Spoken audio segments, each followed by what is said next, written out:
Hey, what's up guys? Welcome to another review video.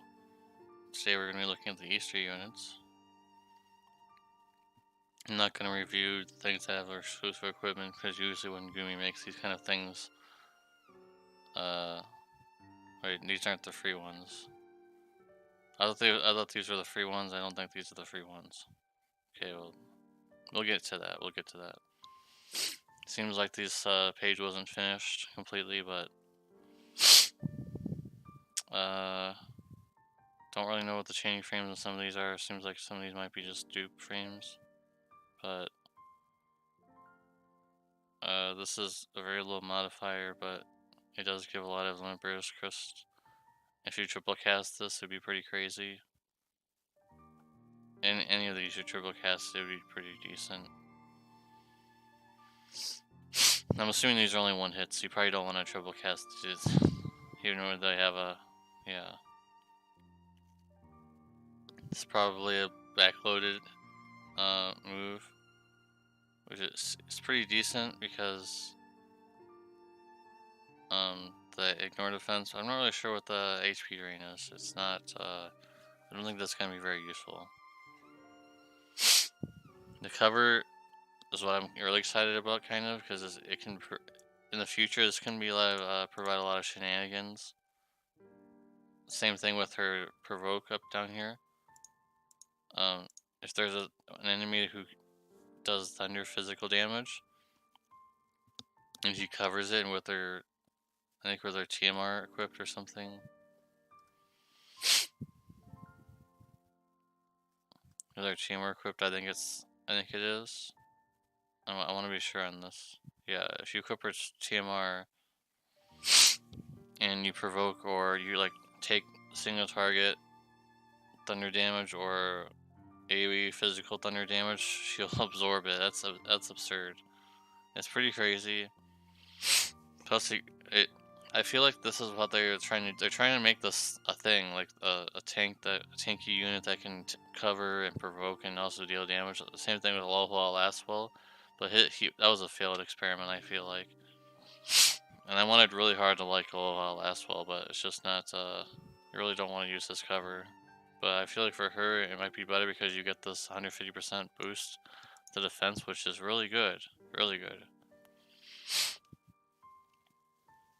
So I feel like there might be some shenanigans in the future on Reddit or something where they use her as a tank or provoke tank, stuff like that. So very interesting.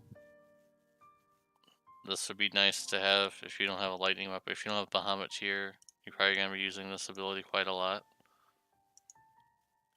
And this is gonna be your main move, I'm pretty sure.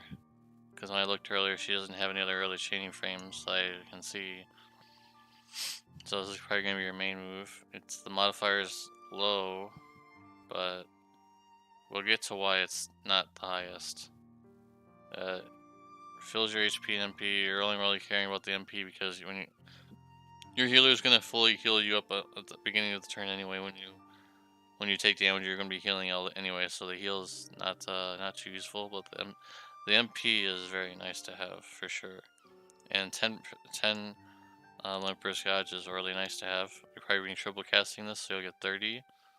That is really nice. This is also pretty good. 75% lightning resistance.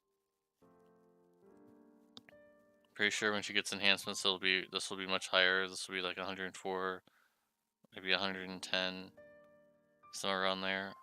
When she gets enhanced, because at that point, on the JP side, 120% imperils are becoming the norm. Adventure Lock has 120% water imperil, so just keep that in mind.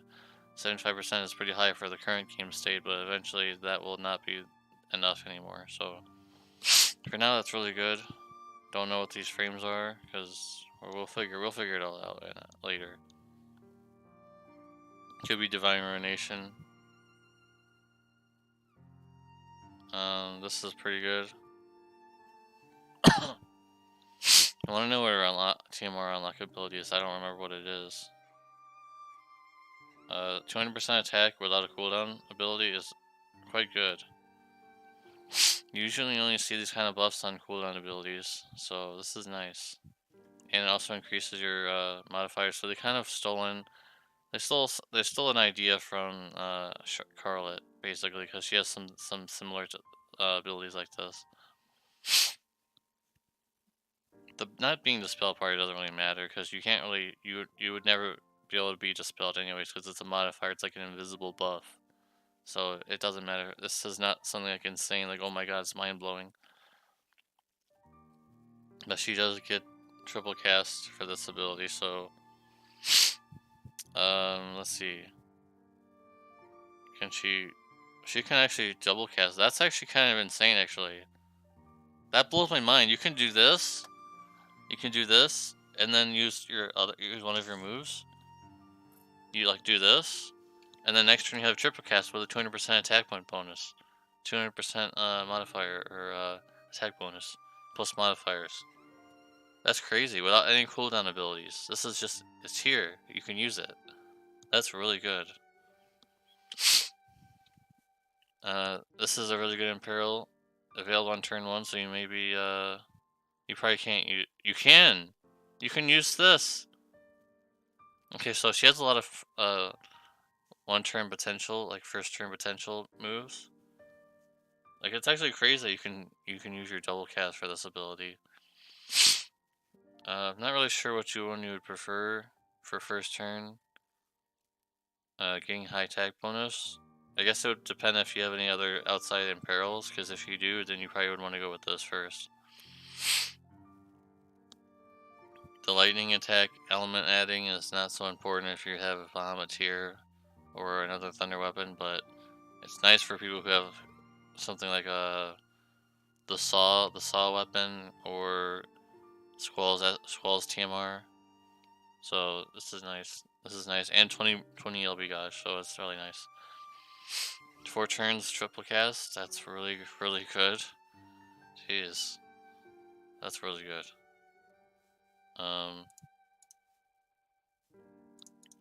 And this is a pretty high mod since it's AT chaining. I'm gonna call it AT chaining because that's what I'm used to saying. But absolute mirror of equality. That's just what it is. Equity. I don't know how to say it. Sorry. And a decent mod boost, but it's not the highest. Considering you have to wait 4 turns for a 300% mod boost, or 3 times on the global side. Meh.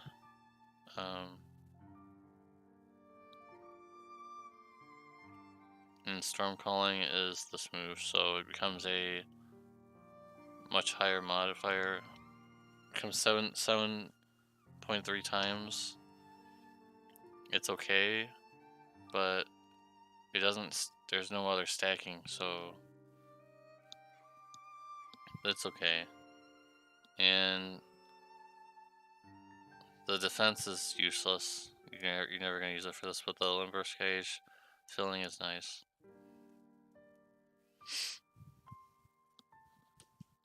And we're gonna move into the passives.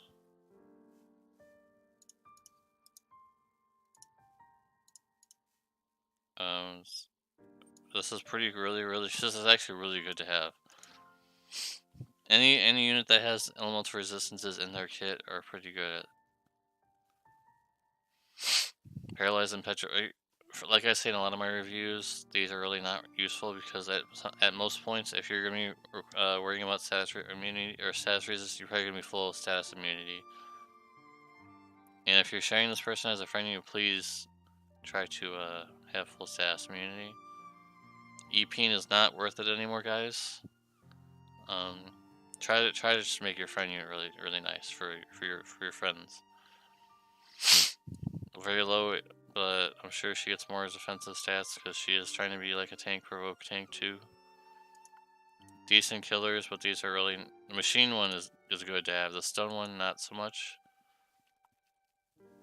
Stone is not really that prevalent, but it's nichely useful. It'd be better if she had like human killer or demon killer or something like that. Nice defensive stats. Very good. A lot of units on the JB side now have this ability, so this is nice that they're starting to catch on and put this in here. We'll look at what this ability is. Oh wait, maybe we can look. So it stacks, but I don't see this ever being really all that useful because I don't know, like you'd have to have a dupe with this, or maybe Lilith. Maybe I think her counter is Divine Ruination, so like it'd be interesting if that mechanic would ever work. I think this is the TDH. I was told that she has dual hand and true dual hand. It's just not so good. Dual hand at this point in the game is not worth it. Not worth it. Like, it's not good. It doesn't really do anything. It's just more EPing. Unlike TDH, where you actually get variance and stuff when you have a two-handed weapon. So, meh. This is nice. She has 150% TDH. So all you need to equip is Martial Glove and Cloud's TMR. Or if you don't have Cloud, unfortunately, you might have to sacrifice some more slots to get 300% TDH. Unless her TMR has some TDH in there. I don't think so.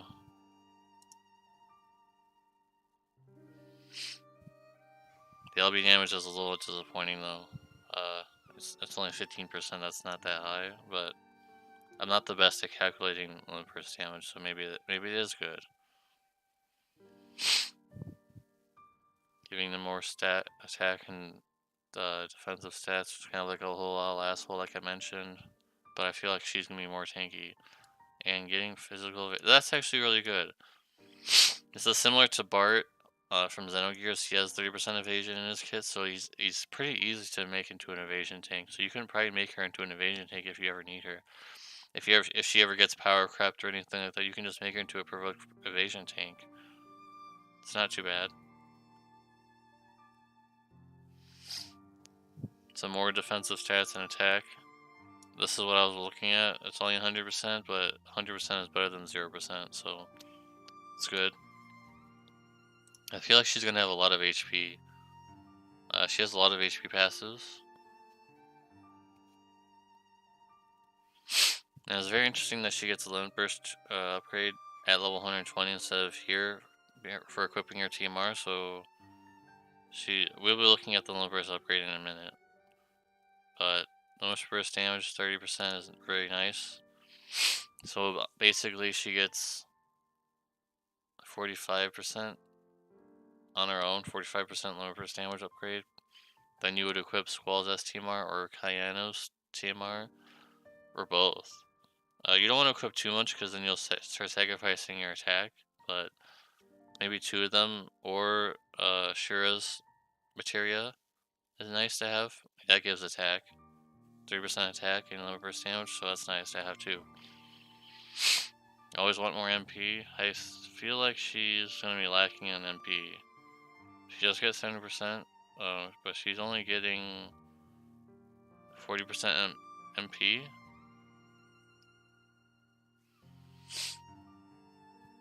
Yeah, I think she's gonna start. I think she might lack an MP, but we'll get into why that doesn't matter too much.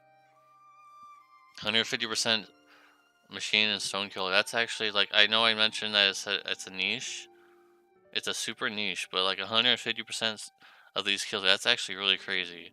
Even if it is a niche, I will admit that that's actually insane. So yeah, that's really nice. She does do damage to herself, so basically you have to, which is it's a benefit, but you basically have to have her TMR equipped in her for not take the to take damage. You need to have her TMR equipped, but this is nice to have in dangerous situations where you might be near death and you heal yourself a few times. So we looked over that already, and the triple cast is nice. Okay, so here's the one verse we're gonna skip all the way down. to... Where's the upgraded? Here. So the upgraded is instead of... there's an attack bonus here, which is similar. If you guys know A2, this is something similar to where she gets a huge attack bonus. But there's no negatives here. This is very high. This is the main reason why you want to pull for this unit, and why you want someone's sudden burst damage. Ignore 50% defense. This is a very high modifier, which can be even higher. Plus she gets triple cast for 3 turns. Plus she gets sudden burst. Wait, whoa! No, this can't be worded right. That has to be LB fill rate, right? Because if that's LB damage, that's insane. This can't be right. I want you guys to talk in the comments to see if this is right, because that's actually crazy. I've never seen this before ever. Maybe CG Chairman has something similar to this, but that's insane. This can't be right. This has to be limit burst fill rate. That's crazy. Okay, if that's limit burst damage, this is... I don't like to say must pulls for 5-star damage dealers, but if you guys have the means to pull and you're not looking for anything else, this alone is actually insane. And the limit burst is insane. I don't like the chaining frame too much.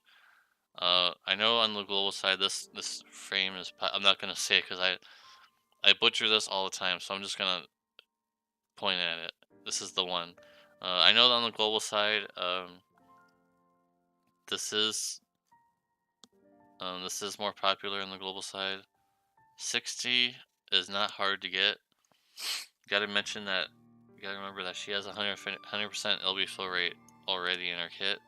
Not to mention you might have someone like Rena who will add on top of that. So, and she's dealing damage and she's able to fill her LB gauge. So 60, it looks intimidating, but you can get to this. You can get this easily. And while she's already chaining... See, I messed up. I'm pretty sure I messed it up. That's why I didn't want to say it. While she's doing this LB, she's probably almost filled it up to the gauge again for the next turn. And she's healing herself a little bit the next turn. So this is absolutely mind-blowing. Hopefully, I don't know. Hopefully they don't nerf it, because that would remove a lot of the hype. Like, this game needs some hype again, man. This is hype. I haven't been hyped for this game, for the global side, in a long time. So this is nice. This is nice to have. I'm probably going to be pulling for this unit, even though I have got Faye and Ellie and all that. I kind of want her, so... before I discuss pulling and all that stuff, we're going to go to the next unit, because this video has been going on for a while now. 18 minutes. I want to try and speed this along a little bit. So Sylvie, her TMR is not so great, but it's not bad either. The accessories you could find better, I think. If you're looking for something specific, you could find better stuff. But for her, it's okay. But for... you don't want to... I don't know. I don't think you'd want to equip this on anybody else, really. The resistances are not that high. For something that you need a specific resistance to, you can find much higher. Because you'll almost never need to have all these resistances at one time. But if you have nothing else, I guess it would be okay. But 5% for most of these are not that high. And your STMR, yes, it's a light shield. Yes, it has some HP and MP on it. Yes, it has 94 spirit, but this bonus for an STMR is not very high. 10% HP and MP extra only for her. That should be like 30% minimum. This is an STMR, guys. If this was a TMR, I would say, oh, that's really great. That's good. But this is an STMR, guys. You have to pull 4 of her. You have to go through the banner and pull 4 of her. So, like, I don't know. I feel like this should be looked at again before the banner drops or something. But maybe I'm wrong. Maybe this is insane. I don't know. Some of these are really nice to have, like, but then some of them are a little lower. So, in terms of STMR, like, I know you guys are like, oh, grown. He's talking about STMRs, but like Ram's STMR gives 20% to all the elements and 20% HP. So it may not have the same stats as this, but it gives 20% HP and 20% to all elements, which is nice. Overall, averaging nicer to have than 5% in some, but 50% in others. It's a little awkward to gear, I feel like. I could be wrong, but that's just how I feel like. I just feel like this, at least this should be a little higher. If it's only for her, this bonus, then it should have been a little higher. 'Cause 10% is like nothing. 10% is almost nothing. So let's move on. Let's move on.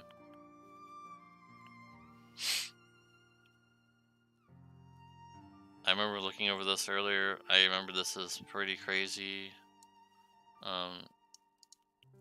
Almost kind of like a Fulco type move. So she cures and then she resists, which is nice. I don't like these though. I wish these were at least 55% or 60, not 60. That would be a little too good. At least like 50 or 55. Because 45, you're not even for harder trial for new trials. 45% is not enough. 45% is nothing. So don't ever use these unless you're like in an old trial and you're a new player and you have this unit. That's fine. But for new trials, the percentages for these are going to be a lot lower because of the break resistances. Or like, not break resistant, like the passives that the bosses have. So these are misleading breaks. Let's move on. She does have something similar to Marie where she has singular element resistances, but you're really not going to probably never going to really need these because we're getting into why you really probably don't need these. This is a nice buff, and you're gonna probably want to use this. We'll get into that. We'll get into that, guys. We'll get into it. HP barrier is nice. Always nice to have. These are a little confusing. I don't know why Gumi's always wanting to do these kind of things. Like with the winter unit, who could do something like this. Maybe she has a free turn, she could do something like this, but meh. Yeah, these are some nice, like a different kind of view from Bart, who could do fire and wind and water. She can offer 3 different elements, so that's nice. This reminds me a lot of Zagaboth back in the day, where you could only restore 1 MP to 1 person, but it was a lot. I don't like this though. I'm probably never gonna use this. I personally don't like it when my own units get damaged. So probably it would freak me out. So like where'd that damage come from? In the middle of a hard trial, and you're thinking and you're doing all this stuff, and then suddenly you take 2,000 damage because you're not thinking properly. No, I don't think it's a lot of MP, but I just don't think it's worth the cost. This is nice, but it doesn't come with anything. 50% elemental resistance is not anything worth looking at really anymore. This isn't pretty insane. The fact that she can, I don't know why it's in lower caps, but she can prevent stop and also cure stop. That's really good. Triple cast all of her abilities. Oh, she has 2 different triple casts. Whatever. So I'm sure this is supposed to be the reason. This is supposed to be making it a little harder for her to be used. Kind of similar to Seaside Nicole, where he has those 2 awkward double casts, and they conflict with each other. So hopefully these don't. These are very low mitigations. Other units can provide much higher, so you're probably never going to use these. This is the attack magic buff is nice, but this is the defense and spirit debuff to the enemy is never going to be really useful. And getting triple cast is nice. This is something you probably want to be using. 70% break. So 3 turns. Hopefully you have an actual breaker, or maybe you can survive or something without breaks. I don't know. But it only lasts half as long. So for 3 other turns, you need to find another break. But attack and magic on a support break for a support is quite nice. This is also really nice. This is probably one of the moves you're probably going to want to do first, because it gives you a huge attack bonus, huge stat bonus, full complete stat bonus, plus break resistance. So nice. I don't. It's as nice, but I don't like the fixed damage again. But maybe some of you guys don't really care about it and you just heal over it. But for me personally, I don't know if I'm going to use this move.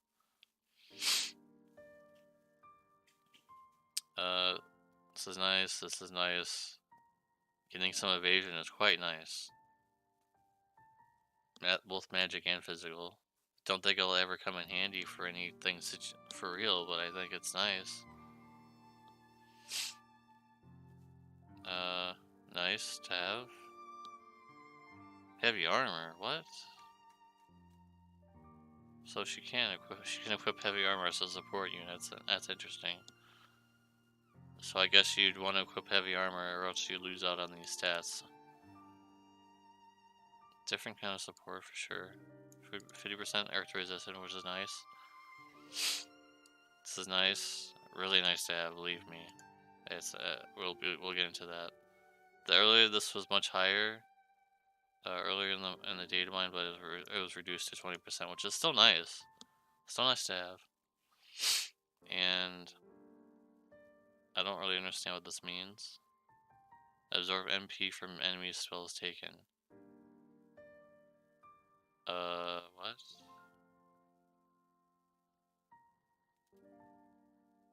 I don't really understand what this means. That's the only thing I'm wondering about. I don't really understand what this means at all. What spells are you taking? Or does it mean like taking damage from spells the enemies used on you? Which would be nice, like if they use Ultima or something and you just get the MP back from that. It's nice, but the wording is a little confusing to me. And she can, kind of similar to like Fina and Lid in the future, she can give chaining to her allies, so she can as well. These are nice mods for your support or herself, or I don't think for herself. I don't think she can do it for herself, but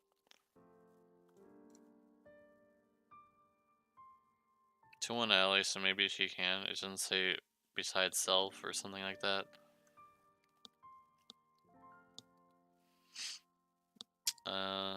And this is this is what I really like too, is that she has re-raise in full life and dispel. So actually, she goes really well with Rena. Pretty much, she goes really well with Rena. She covers Rena's weaknesses of not having re-raise or dispel. So it's nice. I like that they included that. But this is the meat. This is what you guys want to be looking at here. Your eyes are not deceiving you right now when you see the 100% to all elemental resist for 4 turns. You guys don't need to adjust your sets. You're seeing it. It's insane. Nothing on the JP side is anywhere even close to this.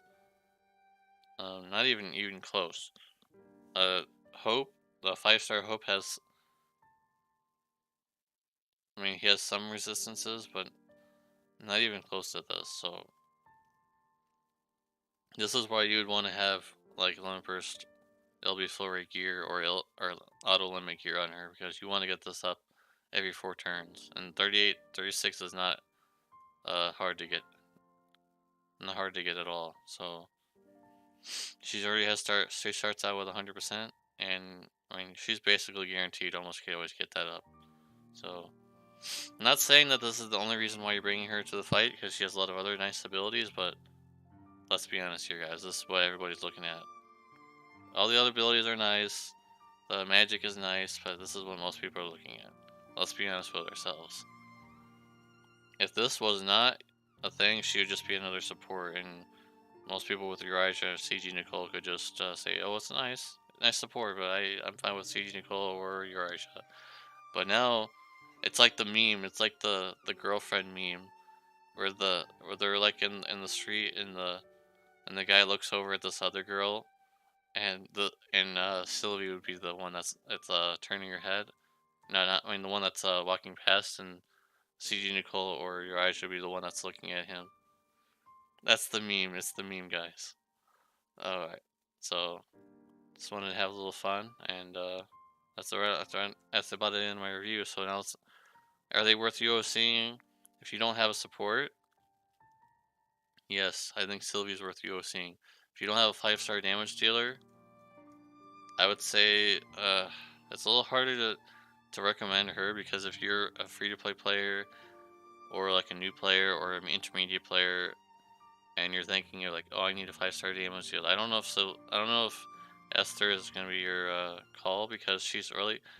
I wouldn't say she's expensive to gear, because you could get the saw weapon, the rotating saw, on a 3-star base, but she really needs a lot of 1 burst damage increases to make her useful.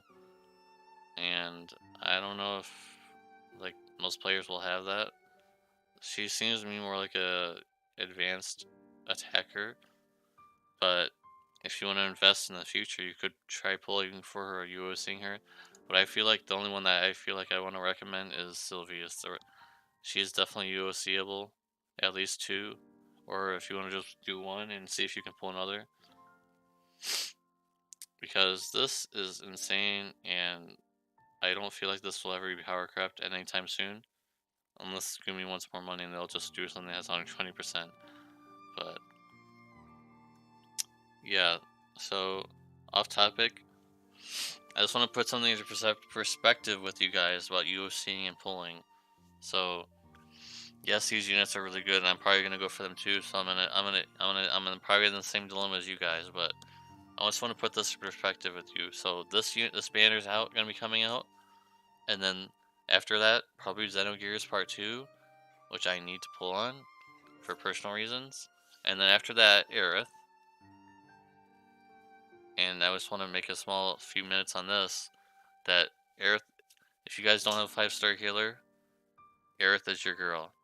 She's going to be the biggest jump in healing. I know Myro's trying to cut the curve a little bit, but Myro's not even close to the power of Aerith. No offense to Myro fans out there, and I'm not hating, but when you look at the kits, Aerith is way better. I'm sorry. There's just no competition. Even on the JP side, even now, she was released many months ago, and she is still, without question, the #1 healer in the game. At the side of Light Warrior Lena. They're both the best healers in the game, but they both do different things, so it's a little hard to compare them. But even now, Aerith is still the best healer in the game at what she does. So if you guys are stuck with Ayaka, if you guys don't even have a 5-star healer, then you guys need to start considering Aerith, because your time for saving is coming to an end. You don't have very much time to save. So if you're watching this video and you're playing the global side and you have no 5-star healers, please save for Aerith. Save your UOCs, save your tickets, save your Lapis. And don't be afraid that Gumi's gonna make like a 5-star healer that's even better than her, because it would be very hard to make a better healer than her. She just does so many things that a lot of other healers don't do. So that's about it. That's all I really wanted to say. That was on my mind. I know it's not on topic with the review, but I just wanted to. I did say that I was gonna be off topic, so I'm gonna let you guys go. It's already been 34 minutes. Oh my god. Okay, I'm gonna get out of here, guys. All right. If you liked the video, please leave a like. I really want to know if you guys like my reviews or not. If you guys even care about them. So please like the video. Please leave a comment what you guys think of the units you're gonna be pulling, and I'll see you next time. Peace.